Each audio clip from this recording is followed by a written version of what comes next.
Hello everybody, welcome back. My name is Stefan, and today we're finally going to begin the Army Only Challenge in Stellaris. Now, I realize Stellaris Lithoids has dropped quite a while ago, and some of you have probably been expecting a series to come out, but it's taking a bit too long to actually come up with an empire, because this challenge, especially on the settings I've been playing with, is quite ridiculous. Anyways, let me just introduce the empire, and let's get into explaining what it does. So, this is Who Needs Ships Anyways. We're going to be playing as a criminal heritage for this playthrough because this is actually the perfect empire for the task. As a criminal heritage, we can rely on branch offices on other planets to actually do our production for us. And when devastation reaches 100 and all our planets are getting bombarded to ashes, we can actually still make quite a bit of money. This is also going to be very important for one specific tradition, survival of the fittest. Orbital bombardment damage reduced by 25% and defensive army damage increased by 25%. Otherwise, the ability to just build branch offices anywhere and make legitimate business transactions with every empire in the galaxy is going to be quite a nice perk. Now, granted, other empires are going to be mad at us for increasing crime on other planets, but you know what? Who cares? We're going to be invaded and attacked by everyone anyway, so it shouldn't matter too much.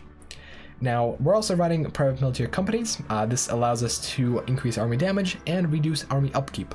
We're going to need quite a few armies because part of survival is going to be to actually survive bombardment. Bombardment is going to kill off our pops over time, and so having as many troops as possible stacked upon each other to just take the hits is going to be our survival strategy. To supplement the side of civics, I'll be using authoritarian, militarist, and materialist. Now, normally I do not run 3 different ethics, but for this run it's pretty much necessary. We need authoritarian because we do need that monthly influence, and the stratified economy is extremely nice. We need militarist for the private military companies, otherwise this really does not do too much to us, with the exception of no retreat, allowing us to actually boost up our stations quite a bit. Once we actually get to the doctrines, which we're not going to get to anytime soon, and materialist, which allows us to get a little bit more research speed.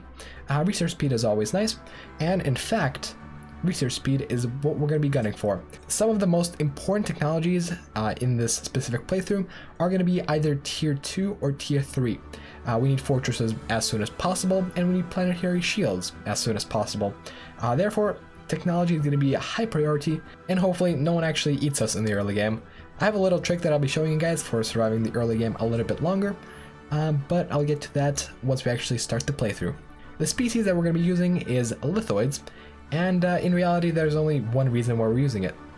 Army health plus 50%. This is going to be absolutely essential because there's pretty much no other way to increase army health besides endgame repeatables. And in fact, we're going to be adding on to that with Resilient and Strong. And Resilient, well, it gives a pretty hefty bonus, so I pretty much have to take it. As for negative perks, we're using Deviance and Decadent. Deviance really doesn't do too much, and Decadent is countered by Authoritarian. With Authoritarian, you can use the Stratified Economy, and with the Stratified Economy, worker and slave happiness really doesn't matter. Overall, though, as an empire, we don't have any particular downsides. Any downsides through diplomacy are going to be countered by Starnet. Everyone's going to hate us anyway. And any negatives with Lithoids are going to be countered with robots. Lots and lots of robots.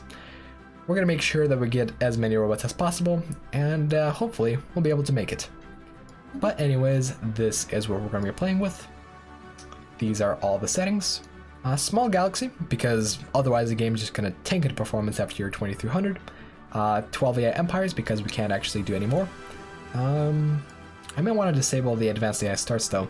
Last game I had an empire completely tributize everyone in the galaxy, and that really took away from all of the politics. Like, there wasn't anything to do. 1 fallen empire, 1 marauder, 1 X tech tradition, blah blah blah. More importantly, 5x crisis at year 2325. Yes, crisis usually shows up about 50 years after the endgame start year. On Grand Admiral, no scaling, high aggressiveness. Let's go. Now, this is probably not going to be the run that we're going to be playing because I do have to select a run where there's actually something going on. Sometimes you can get a pacifist, and that just completely ruins the run. But this is the same exact empire that we'll be playing in episode 1.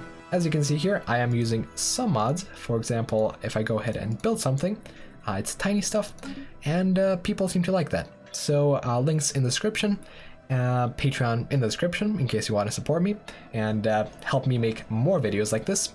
Thanks for watching, and I'll see you guys in episode 1, hopefully coming soon. Thanks, and bye-bye.